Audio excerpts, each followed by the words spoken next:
The lights flickered again on the bridge of the Prometheus, and Captain Alex Reed frowned. This was the third time today. Something wasn't right. "Status report," he ordered, his voice calm despite the growing worry in his chest. Lisa, the communications officer, looked up from her screen. "Sir, we're getting more system failures. Life support is down 12% in the lower decks." Captain Reed ran a hand through his short gray hair. The Prometheus was the pride of Earth's fleet, a state-of-the-art vessel meant to show the galaxy that humans belonged among the stars. Now, 3 days into their journey to the Galactic Council meeting, the ship was falling apart. "Get Marcus up here," Reed ordered. 5 minutes later, Chief Engineer Marcus Gray entered the bridge. His usual smile was gone, replaced by dark circles under his eyes and oil stains on his uniform. "Tell me some good news, Marcus," Reed said. Marcus shook his head. "I wish I could, Captain. Whatever's happening isn't normal wear and tear. These systems shouldn't be failing." "Could it be the new parts we got from the Vexian trade agreement?" Reed asked. The Vexians were one of the oldest species in the galaxy. Tall, with blue skin and 4 arms, they looked down on humans as newcomers, barely out of the Stone Age by their standards. "That's what I thought at first," Marcus replied. "But it's not just the new tech. It's our own systems, too. And the way they're failing. It's almost like they're being turned against each other." Reed's eyes narrowed. "Are you suggesting sabotage?" Before Marcus could answer, the ship jerked violently. Red emergency lights flashed on, and alarms blared through the speakers. "Engine 2 just went offline," shouted Ben from the pilot station. "We're losing speed." Reed hit the ship-wide communication button. "All hands, battle stations. This is not a drill." 3 hours later, in the main engineering bay, Marcus and his team had pulled apart half the engine controls. They found the problem. Tiny devices attached to key systems. They weren't just damaging the ship, they were reprogramming it from the inside. "These are Vexian tech," Marcus said, holding up a device no bigger than his fingernail. "Advanced stuff. They're designed to make our systems fight each other." Captain Reed looked at the security officer, Tom. "Check the logs. When could they have placed these?" Tom was already reviewing footage on his tablet. "The Vexian delegation toured the ship last month before we left Earth. They requested to see our engine rooms as part of the technology exchange." "Some exchange," Marcus muttered. "They sabotaged us. But why? What do they gain?" Reed's face darkened. "They gain everything. If our ship fails or crashes, they can tell the Council that humans aren't ready for space travel, that we're too primitive to join the galactic community." Lisa's voice came urgently through the comm system. "Captain, you need to see this." On the bridge, Lisa played a transmission she'd intercepted. The message was in Vexian, but the ship's computer translated. "The human vessel continues to degrade. Estimate complete systems failure within 72 hours. Life support will be the last to go. They'll have time to realize what's happening, but not enough to fix it. The Council will see that humans cannot maintain even their best technology. Their petition for membership will be denied for at least another century." Anger rippled through the bridge crew. The Vexians hadn't just wanted to stop their mission. They'd planned a slow death for the entire crew, one that would look like human incompetence. "Options?" Reed asked, his voice tight. Ben spoke up from the pilot station. "We're too far to turn back to Earth, and we don't have enough power to reach the Council at our current speed. The nearest friendly port is the Arcturus station." Lisa added, "But it's 4 days away at full power. We might not make it." Marcus had been quiet, his mind racing. "I might have an idea, Captain. It's against protocol, and honestly, it might not work." "I'm listening," Reed said. "We have that experimental AI system in Cargo Bay 3, Edison. It was supposed to be delivered to the research station after the Council meeting." Tom crossed his arms. "That thing is locked down for a reason. It's unpredictable. It's also the most advanced computer system ever created by humans," Marcus countered. It was designed to interface with and enhance our technology. If we hook it up to the ship's systems, it could fight back against the sabotage. Reed finished. Or it could make things worse, Tom warned. Reed looked around at his crew. They were the best Earth had to offer, but they were running out of options. The Vexians had counted on humans following procedures, playing by the rules even as they died. "Get Edison," he ordered. "Let's show these aliens what happens when they cornered humans." Cargo Bay 3 was cold and quiet.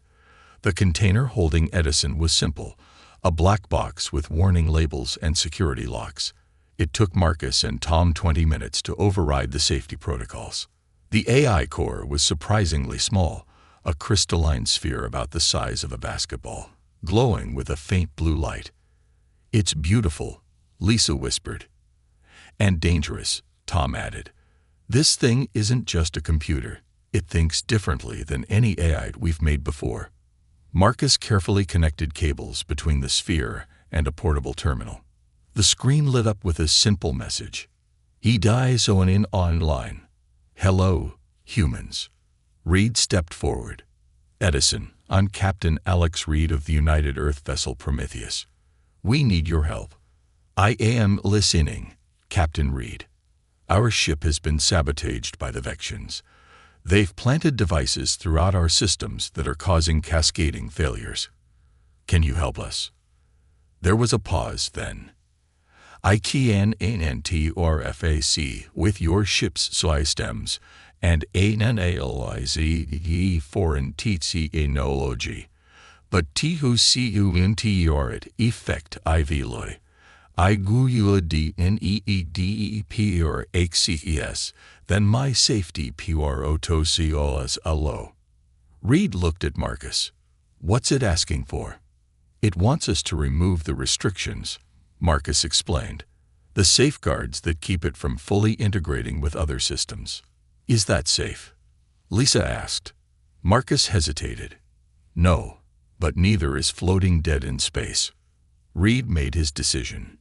"Do it." As Marcus typed in the override codes, Tom stepped closer to Reed. "Captain, if this goes wrong." "I know the risks," Reed cut him off. "But the Vexians didn't just attack our ship.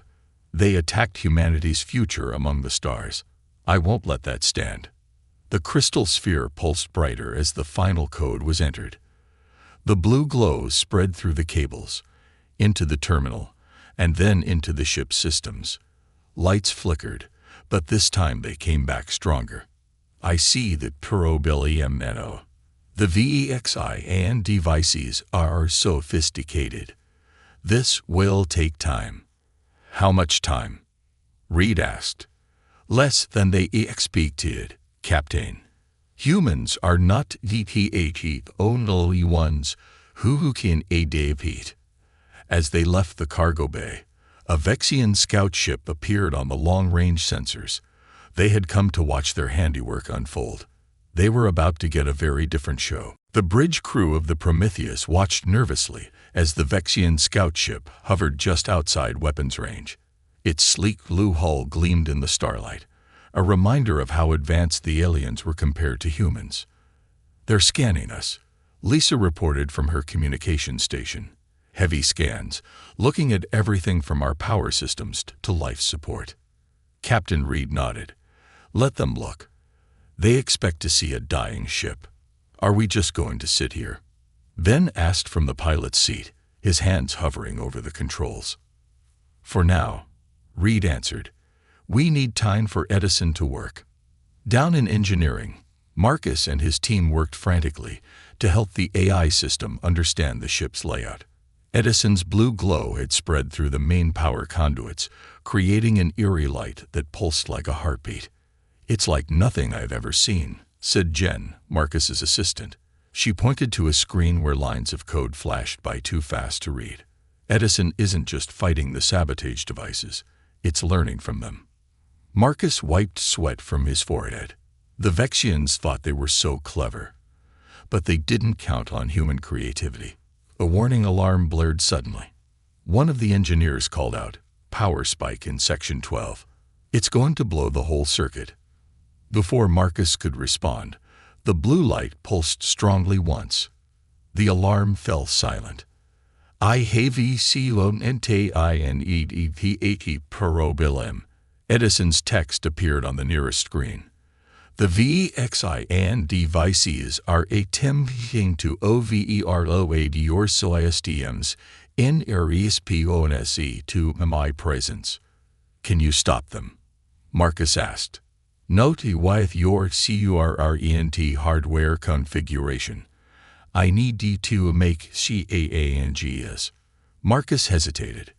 Letting an experimental AI redesign the ship's systems went against every safety protocol. But playing it safe wasn't an option anymore. What kind of changes? I need to reset access to the physical structures of the ship. Your manufacturing units must be held under my control. Marcus looked at his team. Their faces showed the same mix of fear and excitement he felt. Do it, he said finally, but keep me informed of every change. Of course, Marcus. We are partners in this. On the bridge, Captain Reed received a call from Marcus explaining Edison's plan. It was risky, but so was doing nothing. The Vexian ship is moving closer, Lisa warned. They're trying to get a better look at us. Good, Reed said with a grim smile. Let's give them something to see. Tom, activate the emergency lights on the outer hull. Make it look like we're having power fluctuations. Tom nodded and carried out the order. The ship's exterior began flashing warning lights, creating the impression of a vessel in distress. Now they'll think their sabotage is working, Reed explained. Let's buy Edison some time. Hours passed. The crew worked tirelessly, following Edison's instructions as the AI began reshaping parts of the ship. Maintenance robots, normally used for simple repairs, were reprogrammed to build new components. The ship's 3D printers worked nonstop, creating parts that weren't in any human design. Some crew members grew nervous as walls began to shimmer with thin layers of a new metal that Edison had created. Floors in certain sections became soft before hardening into something stronger than steel. What is this stuff? Jen asked, touching a wall that now had a faint blue glow. ARESPO alloy, Edison replied. It can conduct energy, process data, and heal minor damage. Marcus stared in amazement. You invented a new material. I combined the elements of human and ETALURGY with ketone CPTs from TAEVXI and sabotage devices. Their weapons, heavy BECOMEOR tools. The Vexian scout ship sent a message after 12 hours of watching the Prometheus. Human vessel, our sensors indicate you are experiencing severe system failures.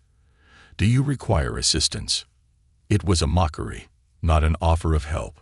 The Vexians wanted to come aboard to confirm their sabotage was working. Captain Reed gathered his senior officers to discuss how to respond. Edison has made progress, Marcus reported, but the ship is still vulnerable. If they come aboard, they'll see what we're doing. And they might try to stop it, Tom added. Reed considered their options. We need more time. Lisa, send a reply. Tell them we're experiencing technical difficulties, but have the situation under control. Lisa nodded.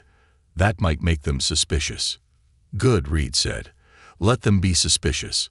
It'll keep them watching instead of attacking. As they spoke, the lights on the bridge changed color, shifting from standard white to a soft blue.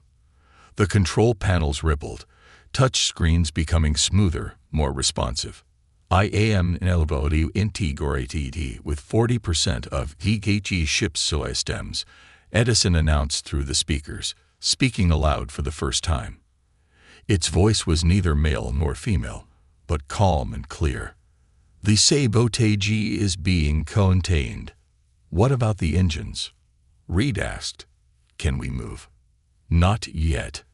The propulsion system requires EXTENSIV rebuilding. The VXIANS were PA Thorogy in that area. Tom looked worried. We're sitting ducks. Not entirely lie, Edison replied. I have POS ed some of the communications ARREYs into defensive MEAs URDs. Weapons? Reed asked, surprised. Not traditional weapons, but FATTCK'd. We can respond. The Vexian ship moved closer, now clearly visible through the bridge windows. Its sleek design emphasized how alien it was, not just in origin, but in thinking. The Vexians built their technology to be perfect, unchanging, superior. They couldn't understand the human drive to adapt and improve. They're sending another message, Lisa announced. They're offering to send a technical team to assist us. Reed smiled. They want to see if their plan worked. Tell them we appreciate their concern but must decline. Captain, Ben called out from his station. I'm getting strange readings from our hull. It's changing. On the external cameras, they could see that the Prometheus no longer looked like a standard Earth vessel. The once smooth white hull now had patterns of blue light running through it, pulsing with energy. In some areas, the hull seemed to shift and move, as if it were breathing. I am adapting ship's external structure, Edison explained. This will provide better protection and energy efficiency. The Vexians will see this, Tom warned. Yes, they will see that their plan has failed. The Vexian ship suddenly powered up its engines, moving back to a safer distance. They had noticed the changes. They're sending an encrypted transmission, Lisa said, probably calling for backup. Reed looked at his transformed bridge, at the screen showing a ship that was becoming something new, something neither human nor artificial, but a blend of both. Let them come, he said. By the time they get here, we'll be ready. Edison's voice responded with what almost sounded like human satisfaction. Yes, Captain. We will be ready, indeed. 2 weeks had passed since the crew of the Prometheus had activated Edison. The ship that now moved through space was barely recognizable as the vessel that had left Earth. Captain Reed stood on the bridge, watching the stars through a viewing panel that was no longer just a window. The transparent surface now displayed information about each star they passed and seemed to adjust its clarity based on where Reed was looking. It's like the ship knows what I'm thinking, he said softly. In a way, it does, Marcus replied as he entered the bridge. The chief engineer looked tired but excited. Edison has integrated with every system now. The ship responds to our needs before we even voice them. Lisa turned from her communication station, which now floated in front of her like a hologram rather than sitting on a physical desk. The Vexian fleet is still following us. 8 ships, holding position about 10 light minutes behind. Let them follow, Reed said. They're afraid to attack now that they've seen what we can do. The transformation had been remarkable to witness. After the first day, Edison had rebuilt the engines using principles that even Marcus couldn't fully explain. The new drive system didn't use the standardized Mindscape navigation technology that all Council species relied on. How fast could we go if we needed to? Reed asked. Marcus shook his head in wonder. That's the thing, Captain. I don't think there's a limit anymore. Edison has created an engine that doesn't just move through space. It reshapes space around the ship, like the old theoretical warp drives. Reed asked. More advanced. It's like. Edison looked at all our theories about space travel and then skipped ahead 1,000 years. Ben called out from his pilot station, which now consisted of a chair surrounded by blue holographic controls. The Vexians are moving, sir. They're forming a blockade pattern ahead of us. Reed nodded calmly. They're trying to force us to use their Mindscape gates to get around them. They think we'll have to follow the same rules as everyone else. Should I slow down? Ben asked. Reed smiled. No, Stay on course. Let's show them what we can do now. In the engineering section, Jen was helping Edison modify the final portions of the ship. The walls now seemed alive, shifting and changing to create new rooms as needed. Equipment appeared when requested, then melded back into the walls when not in use. "This doesn't make sense," Jen said, looking at a device Edison had created. It was a small sphere that glowed with an inner light, floating above a pedestal. How can something so small power an entire section of the ship? It degrades energy from mule to peel dimensions, Edison's voice explained through the ship's communication system. The VEXIANSs understand DST technology in theory, but they see ONS's IDR it too UNPREDIKT ability to use. And is it? Jen asked. Unpredictable. Note if UAPPROHH it with human creativity, rather than VEXIAN rigidity. Your species embraces UNCERTAINTY as a natural part of existence. Tom entered the room, his security uniform now enhanced with threads of the same blue material that ran throughout the ship. "The captain wants a report on our defensive capabilities. The Vexian fleet is moving to intercept us." Jen looked concerned. "Are they going to attack?" "They will try," Edison replied. "But they will fail. Please come to the main hall. I have something to show all of you." The main hall of the Prometheus had once been a simple gathering space for crew meetings. Now it was a vast chamber that seemed larger than the ship itself should allow. The senior crew members stood in a circle as Edison's blue light filled the center of the room. "I have seen the ship's transformation," Edison announced. "What the VEXIANS meant to destroy, we have rebuilt into something beyond their understanding." A holographic model of the ship appeared, rotating slowly. It no longer resembled a standard human vessel. The new Prometheus had a flowing, organic design. Patterns of light pulsed along its surface, and parts of the hull seemed to shift and change even as they watched. "It's beautiful," Lisa whispered. "It is efficient," Edison corrected, "and adaptable. The VEXIANS built their technology to be perfect and unchanging. Ours evolves constantly." "What about weapons?" Tom asked. "The Vexians have warships." Observe. The hologram changed to show the Vexian fleet, 8 sleek vessels arranged in a blockade formation ahead of them.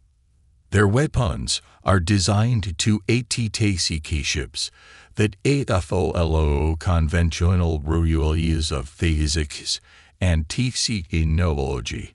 We no longer do. "Can we defend ourselves?" Reed asked. "We can do more than defend," Edison replied. "But I suggest we attempt HFY passage first. Violence is inefficient." Reed smiled at the very human-like reasoning. "Agreed. We'll try talking first." The Vexian commander's face appeared on the main screen of the bridge. Lord Dax had blue skin with intricate patterns that showed his high rank. His 4 arms were positioned in a gesture of authority. His eyes widened slightly at the sight of the transformed bridge. "Human vessel," he said, his translator making his voice sound flat and cold. "You will power down your engines and prepare for inspection. Your ship is exhibiting unauthorized technology." Reed stood tall. "Lord Dax, we know about the sabotage. We have proof that Vexian agents planted devices throughout our ship to make it fail." Dax's expression didn't change. "Your accusations are meaningless. Your primitive species constantly blames others for your own failures." "We didn't fail," Reed replied calmly. "We adapted. And now are going to continue to the Council to present our evidence." "You will not pass," Dax said. Your ship will be contained and studied. Your crew will be detained. We don't want conflict, Reed insisted, but we will reach the council. Dax cut the transmission. Moments later, the Vexian ships began moving into attack positions. They're charging weapons, Tom reported. Reed looked at the view screen where Edison's presence was visible as a subtle blue glow around the edges. Edison, can we get past them without a fight? Yes, Captain. They may not perceive it as peaceful. Reed considered this. Show me. A simulation appeared, showing the Prometheus simply passing through the Vexian ships as if they weren't there, not colliding with them, but phasing through their matter like a ghost. That would terrify them, Marcus said. Good, Reed replied. Maybe fear will teach them respect. He straightened his uniform. Do it, Edison. Take us through. The ship surged forward, heading straight for the Vexian blockade. The Prometheus accelerated toward the Vexian blockade. On the bridge, the crew watched with a mixture of fear and excitement as the distance closed rapidly. They're firing. Tom shouted as bright energy beams shot from the lead Vexian ship. Captain Reed remained calm in his command chair. Edison. I am adjusting our shields, the AI replied. The blue glow throughout the ship pulsed brighter. The energy beams hit the Prometheus, but instead of causing damage, they seemed to wash over the hull like water. The blue patterns on the ship's exterior absorbed the energy, growing brighter. They've hit us with enough firepower to destroy 3 normal ships, Marcus said in amazement. But we're not just surviving. We're using their attacks to power our systems. Lisa's eyes widened as she monitored the communications. The Vexians are panicking. They're ordering all ships to fire everything they have. More energy beams and physical projectiles streaked toward the Prometheus. The energy was absorbed just like before, and the physical weapons simply passed through the ship as if it weren't solid. How are we doing this? Ben asked from the pilot's station, his hands hovering over controls that were barely needed now. I have adjusted our relationship with physical space, Edison explained.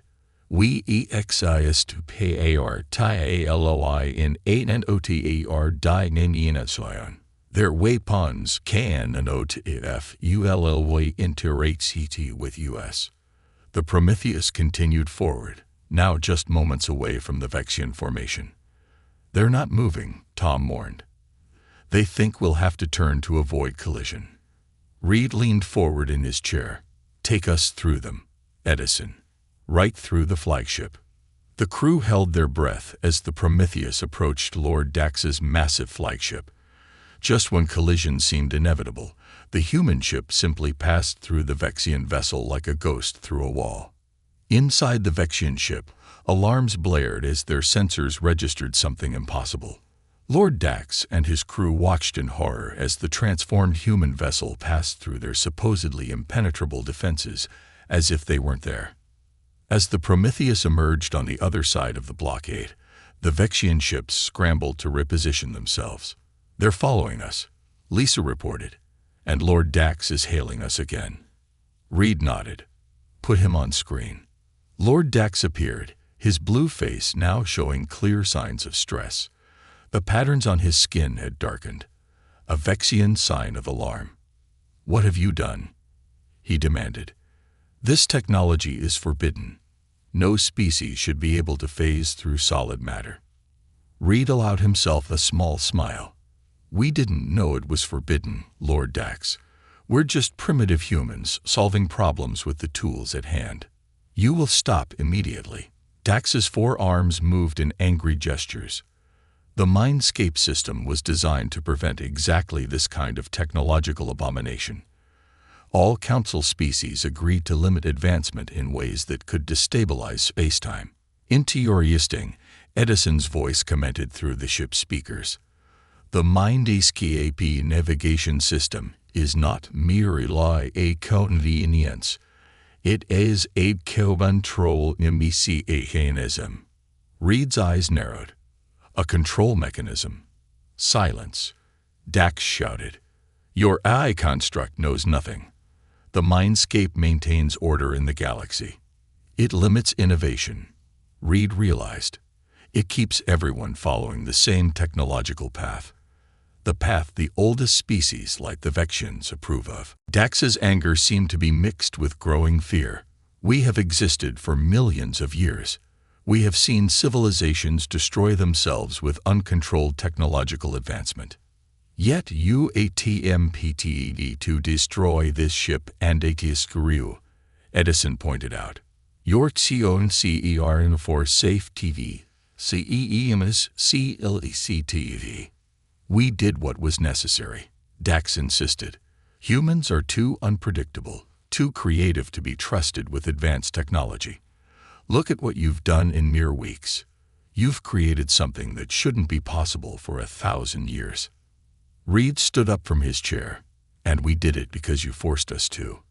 We would have been happy to follow your rules if you had welcomed us as equals. I am activating the Mindscape gates, Dax threatened. You will be forced into the proper travel lanes where we can contain you. Around the Prometheus, space began to shimmer as massive dimensional gates activated, the Mindscape system that all galactic travel relied on. These gates created the only safe paths through space that ships were supposed to use. They are attempting to force us into their control-ed network, Edison explained. Once inside, they have the power to vocols, to disable and avuvicho arise the vessels. Can they trap us? Reed asked. No, Edison replied with what almost sounded like amusement. Their system is impressive, but limited by their rigid thinking. The gates fully formed around the Prometheus, massive rings of energy that should have pulled any ship into the prescribed lanes. But the human vessel continued on its course, unaffected. Impossible, Dax shouted, his composure completely gone. Nothing can resist the Mindscape gates. We are not resisting them, Edison explained. We are simply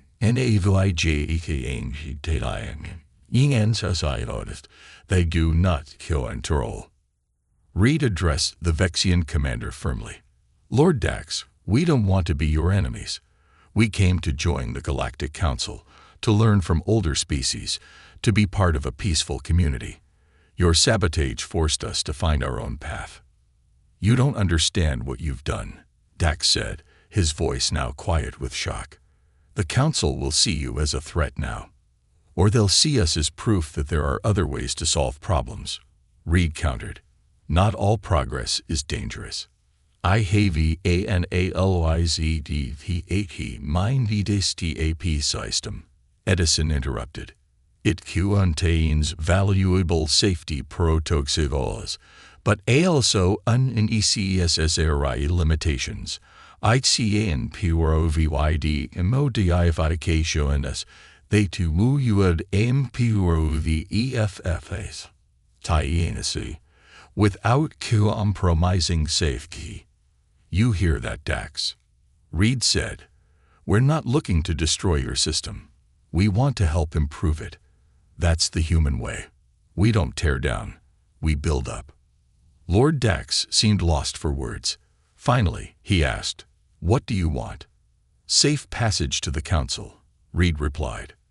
The chance to present our case and our evidence of your sabotage, and recognition that humanity deserves a place at the galactic table.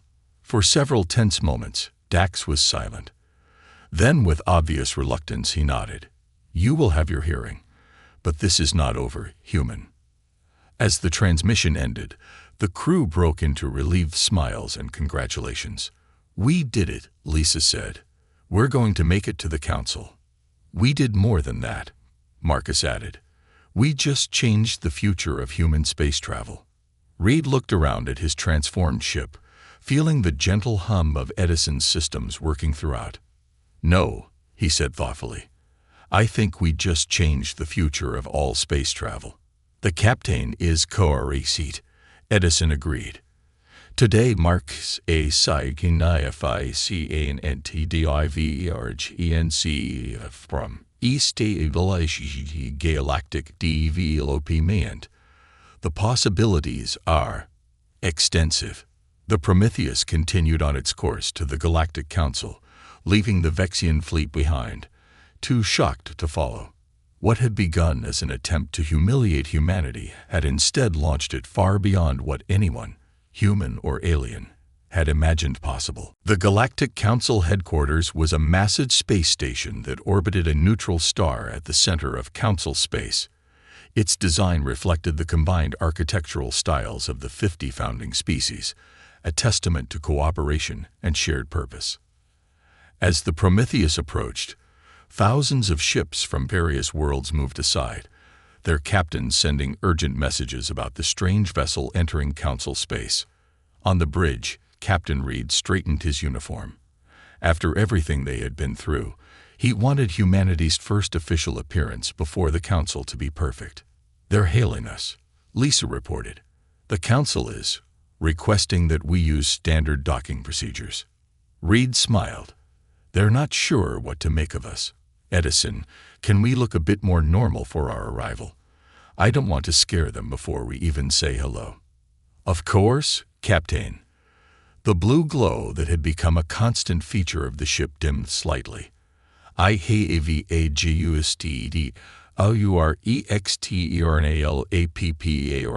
Story to MO close Eloy resemble a standard human vessel. However, the internal CHANGs remain." "Good enough," Reed said. "Take us in, Ben. Nice and easy, by the book." The Prometheus glided toward the massive docking ring.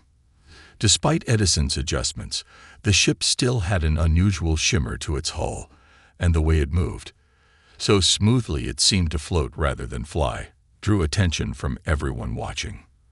"The Vexian delegation is already at the Council," Tom reported.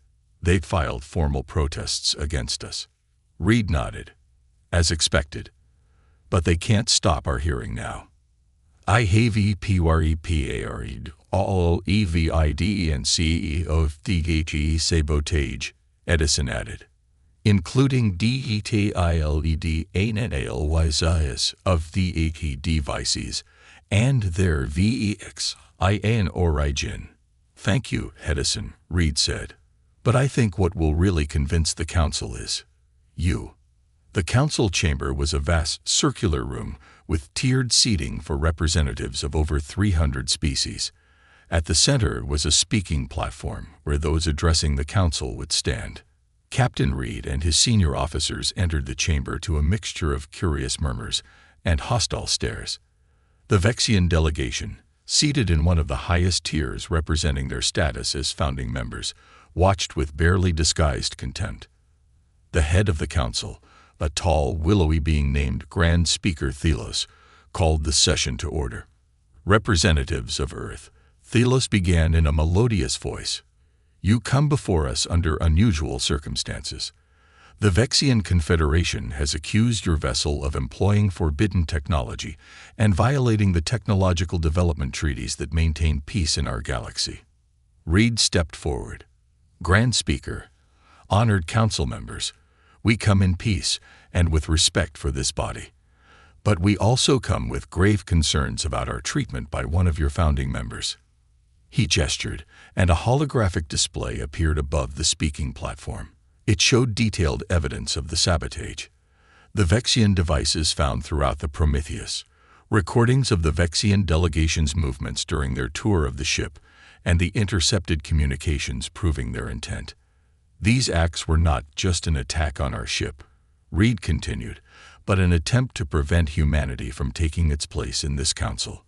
They were willing to sacrifice our entire crew to maintain their technological dominance." Lord Dax rose from his seat. "These accusations are outrageous. Even if such devices were found on the human vessel, there is no proof they came from us." Reed looked up at him calmly. "The proof is in the quantum signature of the devices, which matches Vexian manufacturing precisely. But more importantly," he paused, looking around the chamber, "the proof is in what we were forced to create in response." He tapped a control on his wrist, and a portion of the chamber floor shifted. A blue glow emerged as Edison's presence manifested, not as a machine or computer, but as a shimmering field of light that hovered above the floor. "This is Edison," Reed explained. "When the Vexian sabotage threatened to destroy our ship and kill our crew, we turned to this experimental AI system for help. Together, we created something new, a true symbiosis of human and artificial intelligence that transcended the limitations of both." Alarmed whispers spread through the council chamber. "You merged with an I," one representative asked in horror. "Not merge," Reed corrected. "Partnered. Edison helped us transform our ship to overcome the sabotage, but in the process, we discovered something important about the galaxy you've all built." "May I address the council?" Edison's voice echoed through the chamber. Grand Speaker Thelos looked uncertain, but nodded. "Proceed. The Mindes KAP system that all TONCL species use for navigation is more than a convenience. It is a control mechanism designed to limit technological advancement along purity paths. Outraged shouts came from several delegations, but Edison continued. "This is not in theory until negative. Safety protocols are necessary, but to progress requires flexibility and adaptation." Reed stepped forward again. "When the Vexians attacked us, they expected us to fail or die trying to fix our ship using approved methods. Instead, we found a different path. Not a better path necessarily, just different. And that's what humanity can offer this council: new perspectives, new approaches to old problems." He looked up at Lord Dax. "We don't want to destroy what you've built. We want to help it grow." Grand Speaker Thelos considered this. "Your eye has accessed the Mindscape system without authorization. This is unprecedented. I have studied it without altering it," Edison clarified. "And I have identified several improvements that would maintain safety while increasing efficiency by 47%. A representative from a species known for their scientific achievements leaned forward with interest. "What kind of improvements?" As Edison began explaining technical details, Reed noticed something changing in the chamber. The initial fear was giving way to curiosity. Many council members were listening intently, asking questions, engaging with ideas that would have been forbidden just hours earlier. After hours of debate, Grand Speaker Thelos called for a vote. The results surprised even Reed. While the Vexians and a few allied species voted against them, the majority of the council voted to admit Earth as a probationary member, with full status to be granted after a period of cooperation and knowledge exchange. "The council has spoken," Thelos announced. "Earth is welcomed among us, with the understanding that your unique technologies will be shared responsibly." Reed bowed respectfully. "Thank you, Grand Speaker. Humanity is honored to join this community of worlds." As the human delegation prepared to return to the Prometheus, they were surprised to find representatives from dozens of species waiting to speak with them. Many were curious about Edison. Others wanted to discuss possible exchanges of technology or knowledge. "It seems we've made quite an impression," Marcus said as they made their way through the crowd. Reed nodded. "They've been stuck in the same patterns for too long. We showed them something new is possible." Back on the Prometheus, the crew gathered on the bridge to celebrate their success. The ship would return to Earth as heroes, bearers of membership in the Galactic Council and pioneers of a new type of space travel. "What happens now, Edison?" Reed asked the AI, whose presence had become so familiar. "Now, Captain, we begin the real work. The VXIANS ATKMPTD to end humanity's war. Terror. Instead, they helpdla it the yonid whgate any thought to POSIL. Reed smiled as he looked at his crew and their transformed ship. What had begun as an act of sabotage had become the catalyst for humanity's greatest leap forward. That's the thing about humans, he said. We don't just survive challenges, we grow from them. And now the whole galaxy will grow with us. The blue light of Edison's presence pulsed in what felt like agreement as the Prometheus prepared for its journey home.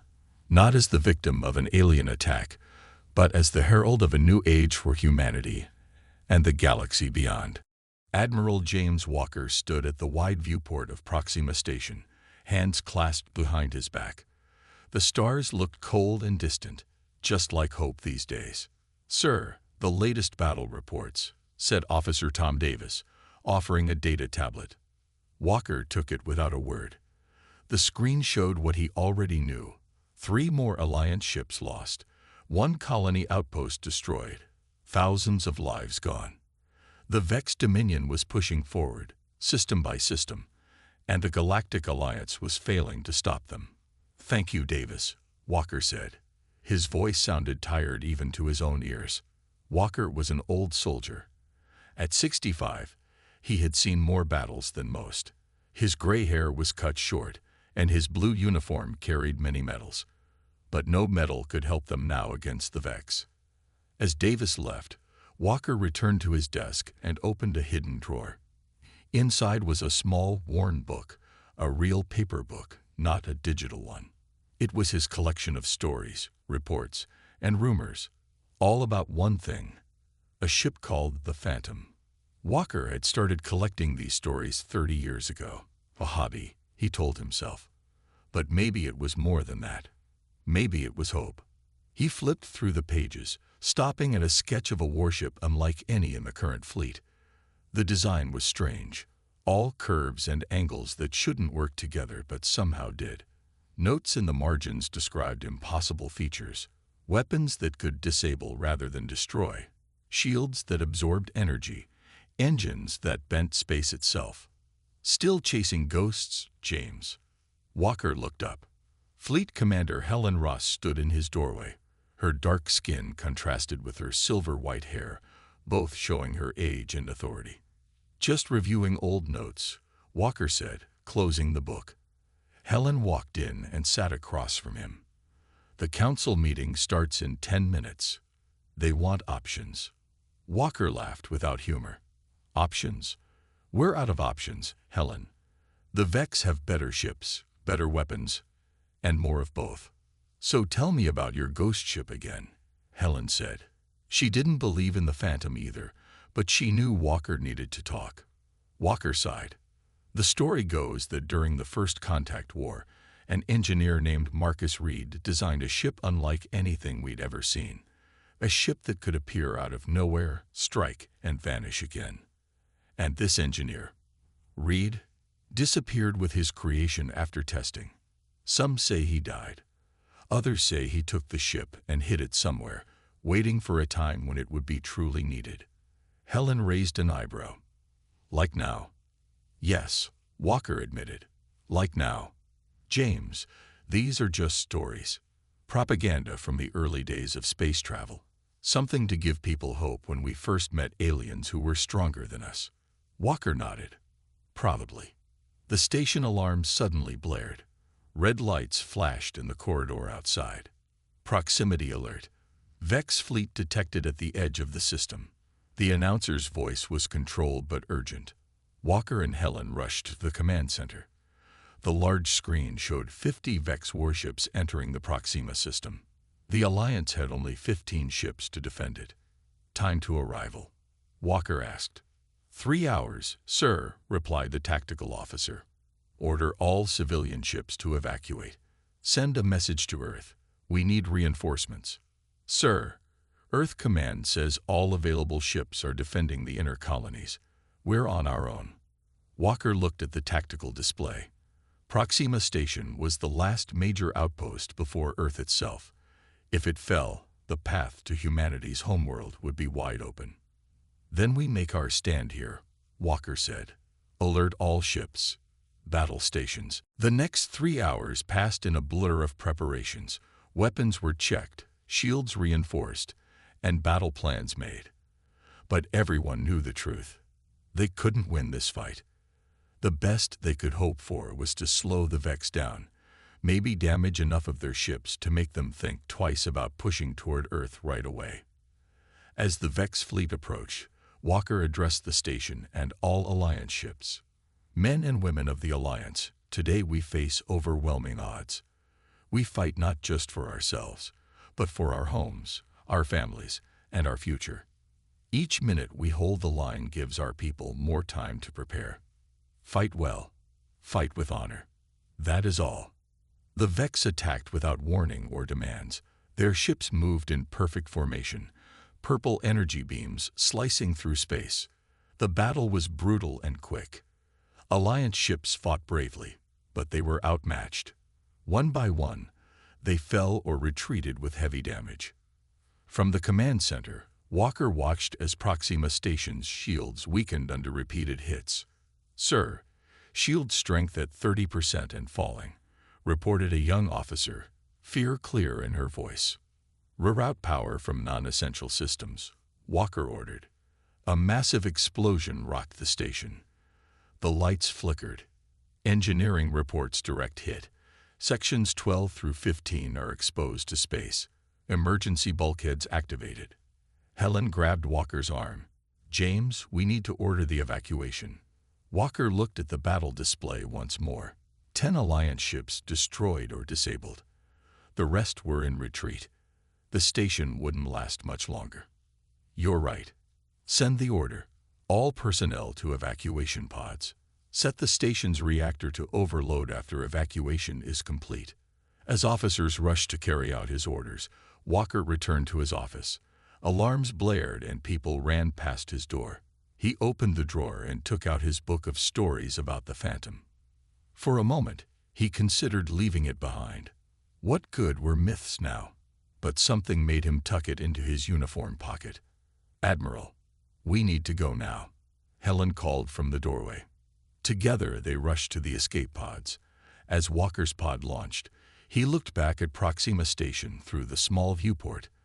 The massive structure, home to 10,000 people just hours ago, was now mostly evacuated, but burning in several sections. The pod's communication system crackled. All personnel clear. Station reactor overload in 10 seconds. Walker watched as Proxima Station, the Alliance's proud forward base, exploded in a blinding flash. The blast took 3 Vex ships with it, but the rest continued their advance. As the escape pod set course for Earth, Walker took out his book of Phantom stories. In the dim emergency lighting, he flipped to the last page, where he had written his own edition years ago. "If the Phantom is real, we will need it when all other hope is lost." Walker closed the book slowly. "Well," he whispered to himself, "all other hope is now lost." Little did he know that something impossible was about to happen. Captain Lisa Thompson hadn't slept in 36 hours. Her ship, the Alliance frigate Defiant, was one of the few vessels that had escaped the disaster at Proxima Station. Now they were running on minimal power, hiding in the dust cloud of an asteroid belt between Mars and Earth. "Status report," she ordered, her voice rough from too much coffee and too little rest. "Shields at 40%. Weapons at 65%. Engines need 6 more hours for repairs," replied First Officer Jack Wilson. His uniform was dirty and torn at one sleeve. There had been no time to change since the battle. Lisa nodded. 6 hours might as well be 6 years. The Vex fleet would reach Earth's orbit in less than 5. And the crew? "Tired but holding together, Captain. No one's given up yet." Lisa looked around the bridge of the Defiant. The ship was small compared to most Alliance vessels, a fast frigate designed for scouting and hit-and-run attacks. Not a frontline battleship, but frontline battleships were in short supply these days. "Captain," Communications Officer Ben Miller called out suddenly, "I'm picking up strange transmissions." Lisa walked to his station. Vex Communications. No, ma'am. It's not matching any alliance patterns either. Ben adjusted his headset. I've never seen code like this before. Could it be civilian emergency signals? Negative. The encryption is too complex. And Ben paused, listening intently. It's not coming from Earth direction. It's coming from deep space, beyond Pluto's orbit. Lisa frowned. Send it to Science Officer Morgan. See if he can make anything of it. In the small science lab of the Defiant, Alex Morgan was already working when the strange signal data arrived. The young officer had been searching through old Alliance databases, looking for anything: weapon designs, shield configurations, battle tactics that might give them an edge against the Vex. When the signal appeared on his screen, Alex immediately noticed something odd. The pattern seemed familiar somehow, though he couldn't place it. On a hunch, he ran it through a very old decryption program, one that dated back to the First Contact War, nearly 70 years ago. The computer chimed. Partial match found. Alex's eyes widened as he read the decoded fragments. Project Phantom. Active. Returning. Captain to the science lab.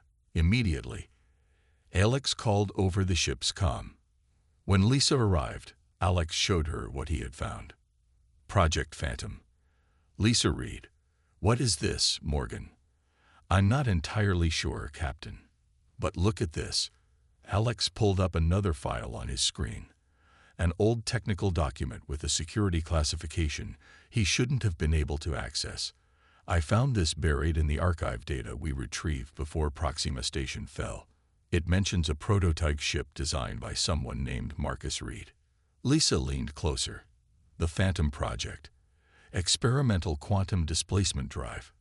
Test phase successful but unstable. She looked at Alex. This reads like science fiction, not military tech. That's what I thought too, Captain. But then this transmission came in using encryption patterns matched to this project. Are you saying? The ship's alarm cut her off. Captain to the bridge. Vex scouts detected. Back on the bridge, the tactical display showed 3 Vex scout ships moving through the asteroid belt, searching methodically. They're looking for survivors, Jack said. Power down everything but life support and sensors, Lisa ordered. Maybe they'll pass us by. The ship went dark. For tense minutes, everyone held their breath as the Vex scouts moved closer. One passed within kilometers of their position. Then, miraculously, the scouts changed course and moved away. They're heading back to the main fleet, Ben reported with relief. Power up, but keep it minimal, Lisa ordered. Miller, can you still track that strange transmission? Yes, Captain. It's still coming in. Send current coordinates to my ready room. Wilson, you have the bridge. In her small office, Lisa studied the star map showing the transmission's origin. It was coming from the outer reaches of the solar system, but moving inward. Fast. Her door chimed. Enter. Commodore William Baker stepped in. The older man had been aboard a different ship during the Proxima battle, but had transferred to the Defiant when his own vessel was too damaged to continue. As the highest-ranking survivor, he was now technically in command of all remaining Alliance forces. Captain Thompson, he said formally, your communications officer tells me you're tracking an unusual signal. Yes, sir. Science Officer Morgan believes it might be related to something called Project Phantom. Baker's face changed. The Phantom. That's impossible. Sir. Baker sat down heavily. I knew Marcus Reed. We served together in the early days, before he went into weapons research. Then the Phantom is real? Lisa asked, surprised. It was real. A prototype ship with technology decades ahead of anything else we had. Reed claimed it could phase in and out of normal space, making it practically invisible to sensors and able to appear anywhere instantly. That would be a huge tactical advantage against the Vex, Lisa said. It would be, if it worked. The ship disappeared during its final test run. Reed and his entire crew with it. That was 60 years ago. Lisa pointed to the moving signal on her screen. Then how do you explain this? Baker stared at the display. I can't. But if by some miracle it is the Phantom returning, it's still just one ship against a Vex fleet. One legendary ship, Lisa corrected. Sir, we need to rendezvous with whatever is sending that signal. Baker considered for a long moment. The Defiant is fast, but you'd need to leave immediately to intercept. That would mean abandoning Earth's defense. With respect, sir, 15 damaged Alliance ships won't make a difference against the Vex fleet. But if this is what I think it is, Baker nodded slowly. Go. Take your ship and find out what's sending that signal. I'll inform Earth Command that you're on a special mission. Thank you, sir. After Baker left, Lisa called the bridge. Wilson, set course for these coordinates. Maximum speed. Captain, that's heading away from Earth, Jack replied, confusion in his voice. I know. We're going to find a ghost. 6 hours later, the Defiant raced through the outer solar system.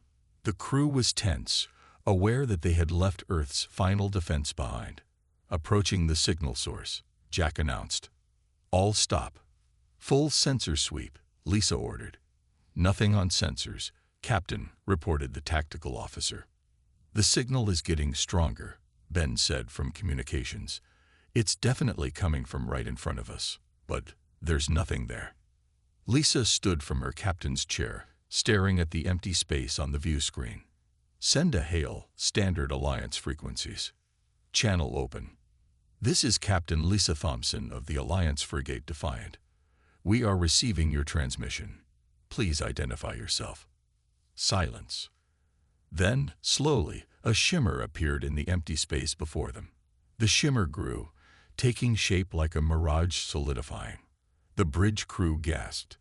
Where empty space had been moments before, a massive warship now hung in the void. Its design was unlike anything in the Alliance or Vex fleets, all sleek lines and strange angles. Despite its size, it seemed to barely register on their sensors, as if it was only partially in normal space. On the hull, Lisa could make out faded lettering, ANS Phantom. Captain, Alex whispered, staring at the view screen. The myth just became real. All weapons ready, Captain. Admiral Walker asked, his voice tense as he stood on the bridge of the Alliance flagship Invincible. Yes, sir. Though I doubt they'll make much difference, Captain Emma Brown replied honestly. Walker nodded. The remaining Alliance fleet, 12 battleships, 23 cruisers, and a handful of smaller vessels, had formed a defensive line around Earth. It was humanity's last stand. Earth glowed blue and green behind them, beautiful and fragile. Billions of people waited below, watching the skies with fear. Vex fleet approaching, announced the sensor officer. 87 ships detected. Estimated arrival in 10 minutes. Walker looked at the tactical display. The Vex formation was perfect, a wall of warships that would overwhelm Earth's defenses through sheer numbers. After their victory at Proxima Station, they hadn't even bothered to slow down. Open a channel to all ships, Walker ordered. Channel opens. Sir. Walker took a deep breath. This is Admiral Walker. Today we fight for everything. Our homes, our families, our very existence. We may be outnumbered, but each of you represents the best of humanity. Whatever happens in the next few hours, know that it has been my greatest honor to serve with you. That is all. As the Vex fleet approached, Walker thought about the book of Phantom Stories in his pocket. He had kept it with him since escaping Proxima. A silly superstition, perhaps, but it gave him comfort. The bridge was silent as everyone watched the enemy approach. The Vex ships were dark purple, almost black, with glowing energy lines running along their hulls. Beautiful and deadly. Sir, the sensor officer suddenly called out. I'm detecting strange energy readings at the edge of the system. More Vex ships? Walker asked, his heart sinking. No, sir. I don't know what it is. The readings don't match anything in our database. A point of light appeared on the tactical display, well behind the Vex fleet. The light grew brighter, forming what looked like a tear in space itself. "What am I looking at?" Walker demanded. No one had an answer. All eyes were fixed on the main view screen as the tear widened. Something was coming through. A massive ship emerged from the spatial distortion. It was unlike any vessel Walker had ever seen. Sleek and powerful, with a design that seemed both ancient and futuristic at the same time. "Magnify," Walker ordered, his voice barely above a whisper. The image zoomed in, showing faded markings on the hull of the mystery ship. Walker couldn't believe what he was seeing. "Aeon's Phantom," he read aloud. The book in his pocket suddenly felt heavy. "Sir, that's impossible," Emma said. "The Phantom is just a story." "Apparently not," Walker replied, a smile forming on his face for the first time in weeks. The Vex noticed the new arrival too.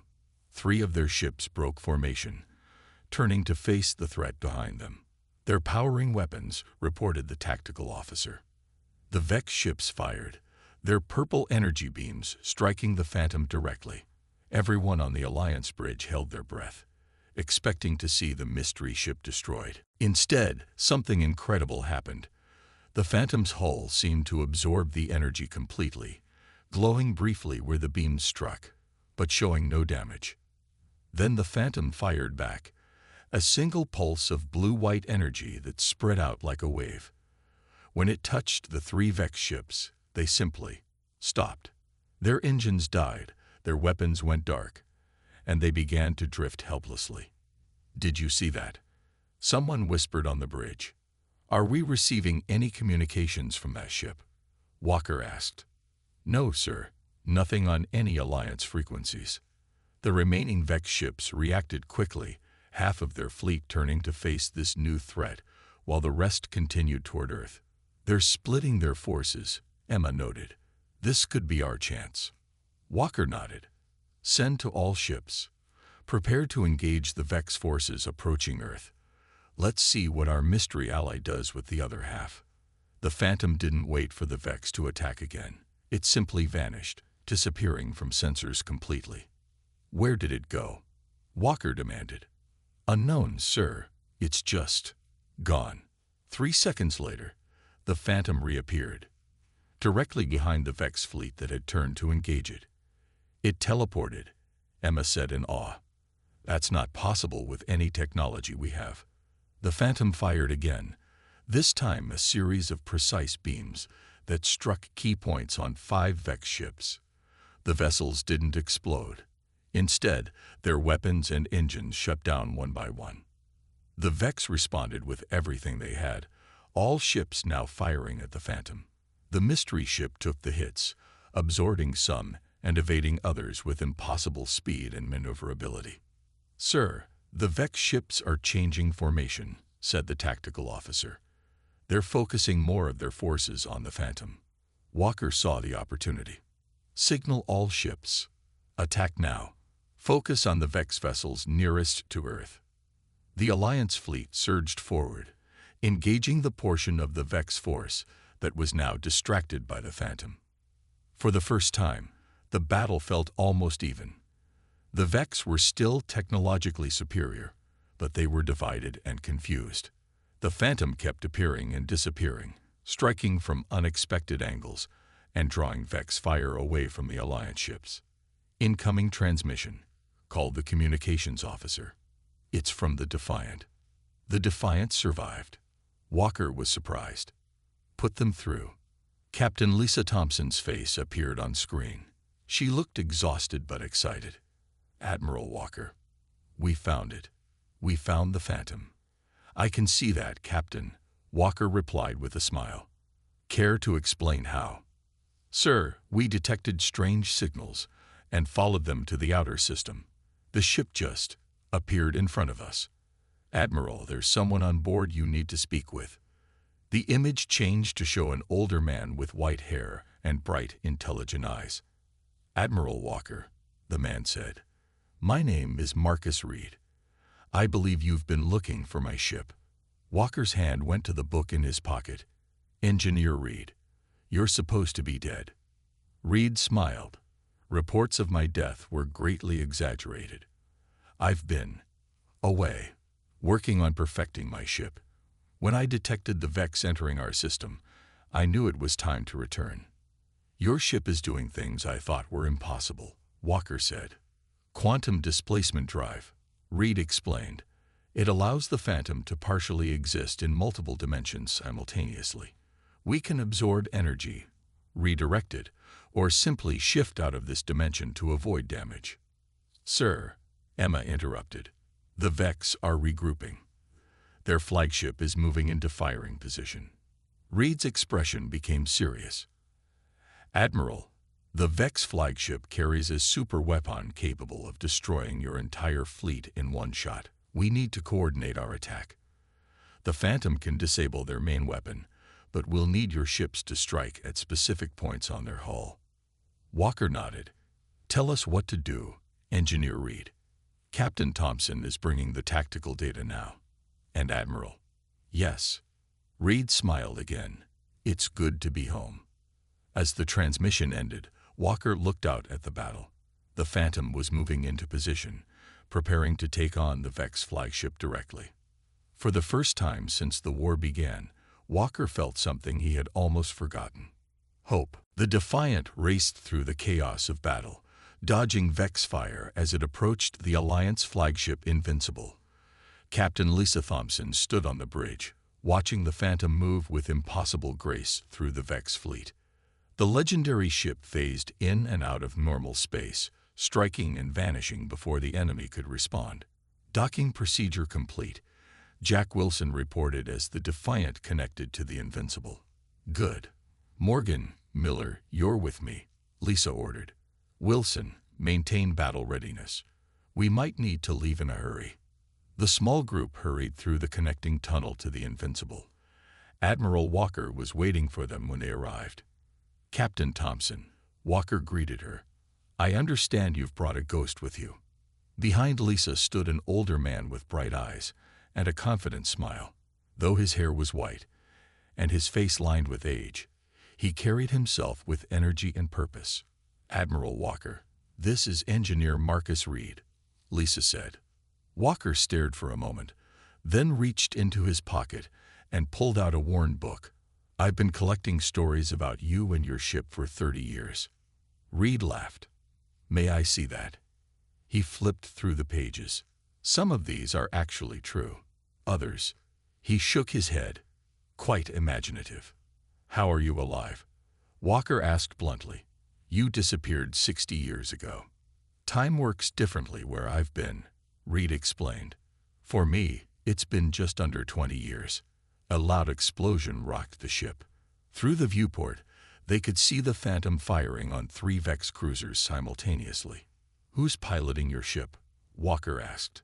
My crew, Reed said. 8 of the best pilots and engineers humanity has ever produced. We've been traveling, learning, improving the Phantom systems. Sir, interrupted a communications officer. The Vex flagship is moving into firing position. Energy readings are off the charts. Reed's expression became serious. We need to move quickly. Their main weapon can tear through an entire fleet, but it has a weakness. He spread a data tablet on the command table, showing detailed scans of the Vex flagship.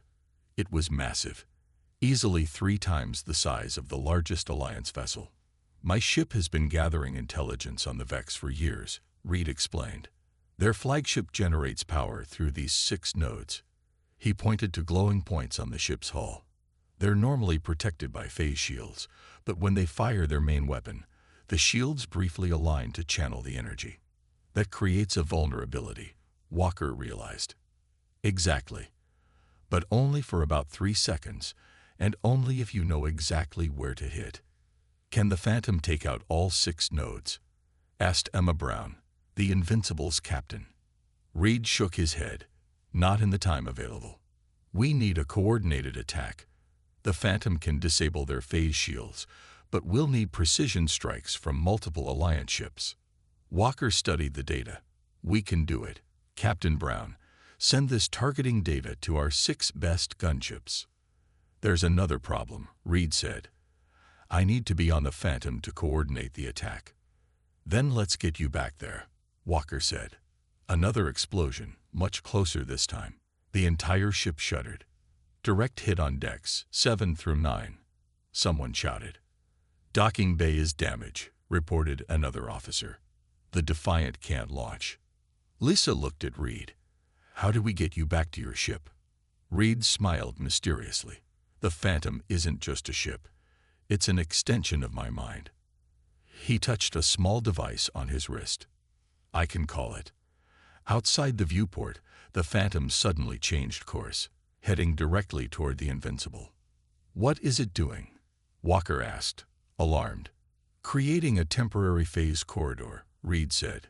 It's complicated, but basically for a few seconds, there will be a direct dimensional pathway between this room and the Phantom's bridge. The air in the command center began to shimmer, like heat waves rising from hot pavement. Captain Thompson, Reed said, turning to Lisa, your crew has proven themselves exceptional. I need skilled Alliance officers who understand current tactical systems. Will you and your officers join me on the Phantom? Lisa looked at Walker, who nodded. Go. We need every advantage we can get. Yes, sir, Lisa replied. She turned to Alex and Ben. You heard the man. We're joining the crew of a myth. The shimmering air formed into what looked like a tunnel of light. Quickly now, Reed urged. The corridor is unstable. Reed stepped into the light and vanished. Lisa, Alex, and Ben followed. The strange tunnel closed behind them. They found themselves on the bridge of the Phantom. It was nothing like an Alliance vessel. More spacious, with controls that seemed to float in the air and screens that appeared and disappeared as needed.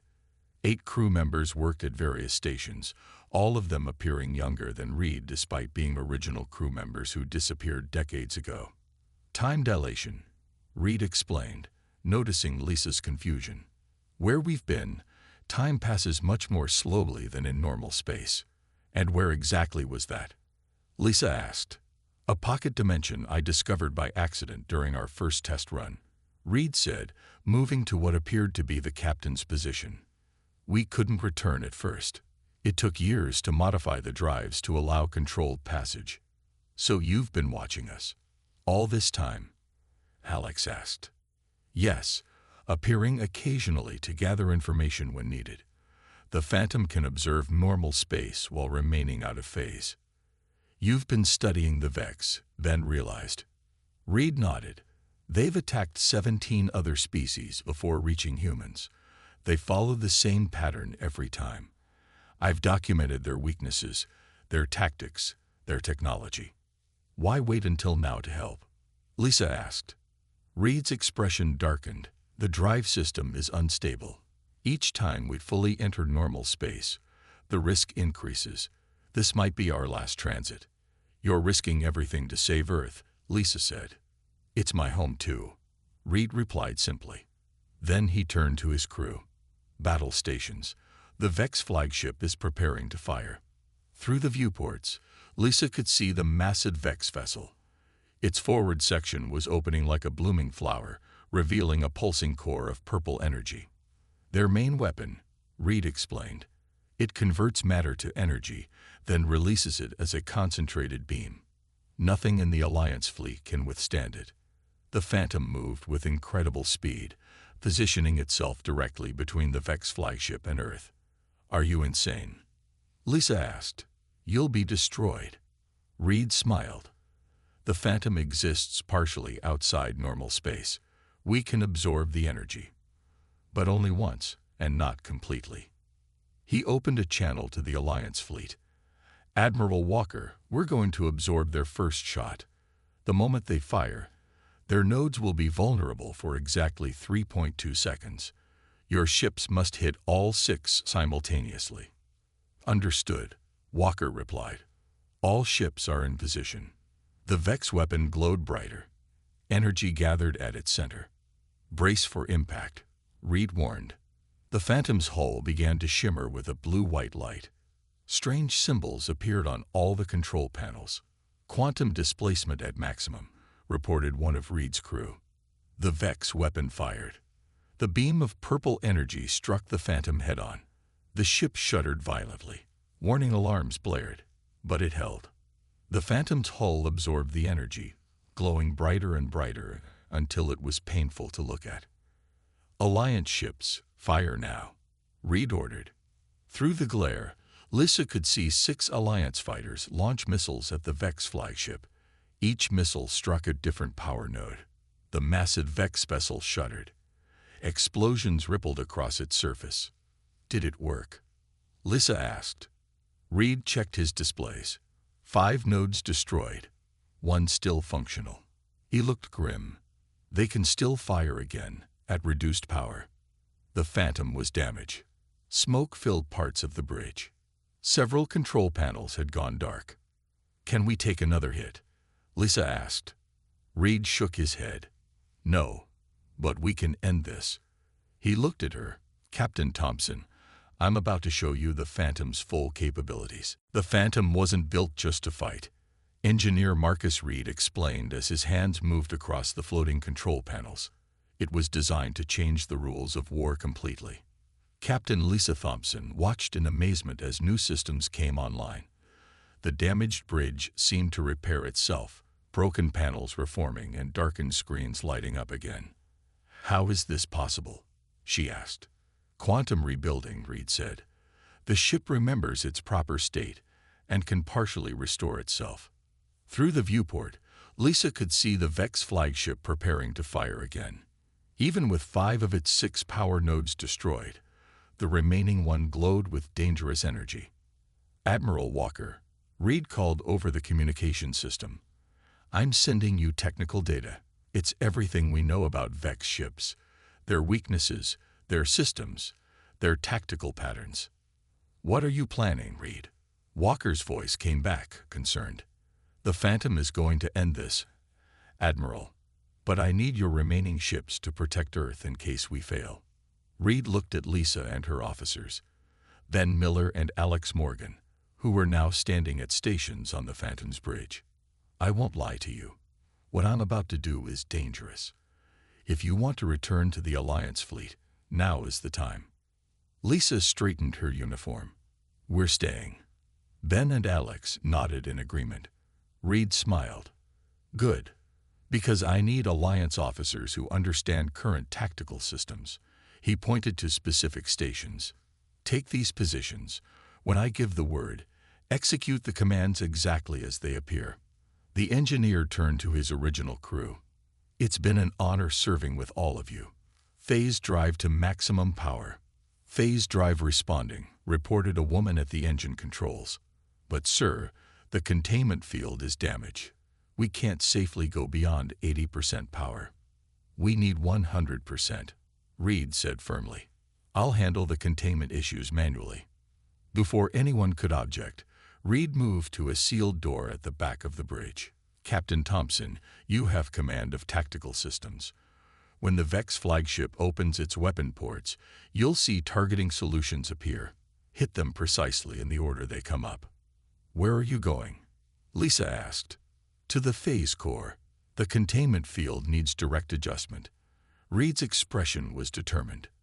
When this is over, make sure Walker gets all our data. Humanity will need it to rebuild. The door closed behind him. One of Reed's original crew, a tall man with dark hair, moved to Lisa's side. I'm David, tactical officer, he introduced himself. The phase core is dangerous when damaged. What he's doing. Will it work? Lisa asked. David nodded. Yes, but the price is high. The ship hummed with increasing power. Through the viewport, Lisa could see the space around the Phantom beginning to bend and distort. The Vex flagship is opening weapon ports. Ben called out. On Lisa's tactical screen, a series of points appeared, highlighting specific locations on the Vex vessel. They weren't just weapon ports, but junctions, power relays, and command nodes. Target locked, Lisa reported. Ready to fire on your command, Mr. David.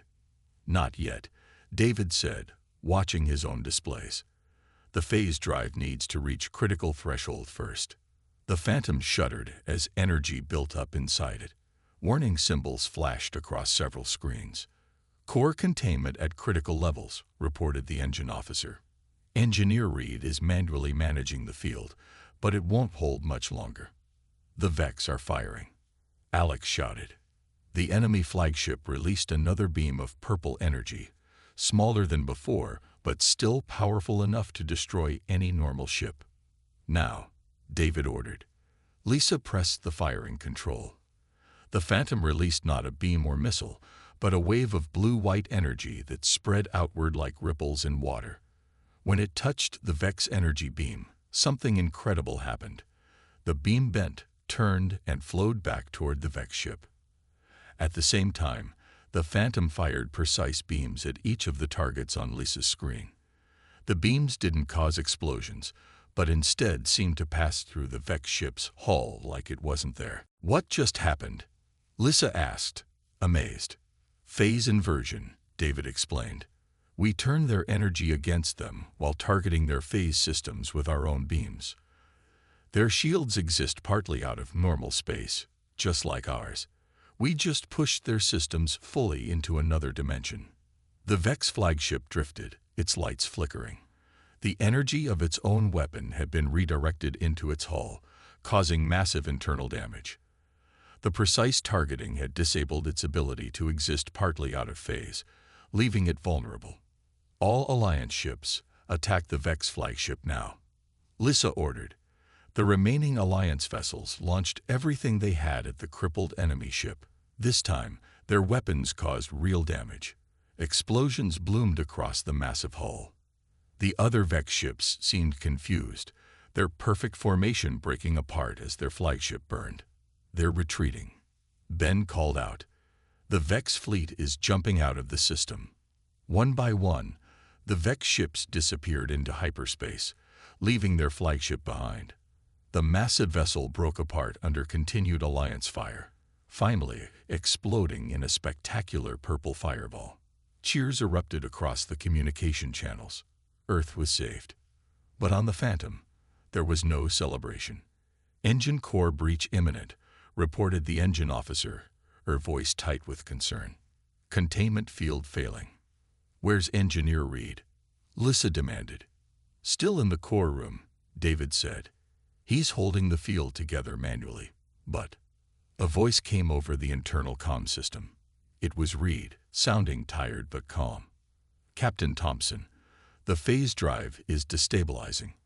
I've locked myself in the core room to contain the reaction, but the ship needs to leave normal space immediately.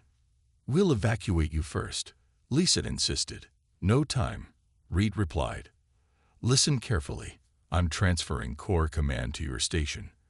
When I give the word, activate the emergency phase jump. The ship will return to the pocket dimension. But you'll be trapped in there, Lisa realized. Better than the alternative, Reed said. The pocket dimension will contain the explosion. Otherwise, it could take out half the solar system. Lisa looked at David, who nodded sadly, confirming Reed's assessment. The technical data has been transmitted to Admiral Walker, Reed continued. Everything we know about the Phantom systems, the Vex, and the phase technology. Humanity can rebuild from here. Is there no other way? Lisa asked. No, but don't mourn too much, Captain. I've lived longer than anyone expected already. Reed's voice became urgent. Core breach in 30 seconds. You need to activate the jump now. With a heavy heart, Lisa pressed the control Reed had indicated. The ship hummed as the phase drive powered up one last time. It's been an honor, Engineer Reed, she said. The honor was mine, Captain. Now, take your officers and go. The emergency pods can return you to the Alliance fleet. Lisa, Ben, and Alex raced to the escape pods as the original crew prepared the ship for its final jump. As their pod launched, they could see the Phantom beginning to shimmer and fade. Through the viewport, Lisa watched the legendary ship grow transparent, then disappear completely, just as it had in all the stories. 3 days later, Admiral Walker stood before the Alliance Council on Earth. The room was packed with military officers, government officials, and media. "The Vex have been defeated," Walker announced. "Their first major defeat in known space, and we have engineer Marcus Reed and a crew of the Phantom to thank for it." He held up a data tablet. Before his sacrifice, Reed transmitted everything. The secrets of phase technology, the weaknesses of the Vex, and the complete plans for the Phantom itself. Lisa Thompson sat in the front row, listening. She wore a new uniform with captain's insignia. Beside her were Ben Miller and Alex Morgan, both promoted for their role in the battle. "Captain Thompson," Walker said, "please join me." Lisa walked to the podium. "Engineer Reed's sacrifice will not be forgotten," Walker continued, "and his work will continue. The Alliance Council has approved Project Legacy, the construction of a new class of phase ships based on the Phantom's design." He turned to Lisa. "Captain Thompson, in recognition of your experience with phase technology, you are hereby appointed as the commander of the first new vessel." The audience applauded as Walker handed Lisa a small insignia pin shaped like the Phantom. "The ANS Reed will be ready for its first test flight in 6 months," Walker said. "And this time, we're not just defending our home. We're taking the fight to the Vex." Lisa looked out at the crowd, then up at the sky visible through the chamber's glass dome. Somewhere out there, in a pocket of folded space, the Phantom still existed, a myth no longer, but a legend that had changed everything. And perhaps someday they would find a way to bring Marcus Reed home.